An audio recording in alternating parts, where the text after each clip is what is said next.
Kolhapur police ठाण्याच्या हद्दीत शिवजयंती आणि महाशिवरात्री निमित्त शांतता आणि सुव्यवस्था राखण्यासाठी पोलीस पाटील, तंटामुक्त आणि शांतता समितीची आढावा बैठक पार पडली. शहरातील कायदा सुव्यवस्था राखण्यासाठी प्रशासन सतर्क आहे. शिवजयंती आणि महाशिवरात्री साजरी करताना नियमांचे पालन करणे गरजेचे आहे. मिरवणुकांमध्ये शिस्त राखणे आणि कुठलाही अनुचित प्रकार घडू न देणे ही जबाबदारी आपली सर्वांचीच आहे.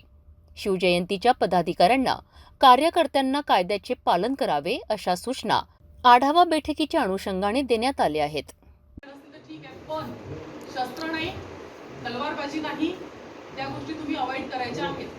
कारण शस्त्र जर एखाद्याच्यात असलं तर 425 ची कारवाई होते. 425 आर्म ऍक्ट, 425 आर्म ऍक्ट जर गुन्हा दाखल झाला तर त्याच्यामध्ये जरी अवेलेबल असेल तरीही ते कारवाई मोठी आहे, छोटी नाही.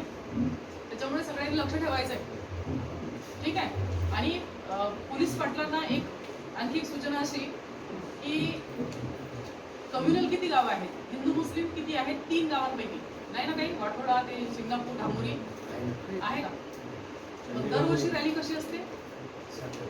शांततेत असते. मग यावर्षी पण आपण तीच अपेक्षा करू, शांततेतच असेल आणि शांततेत असावी.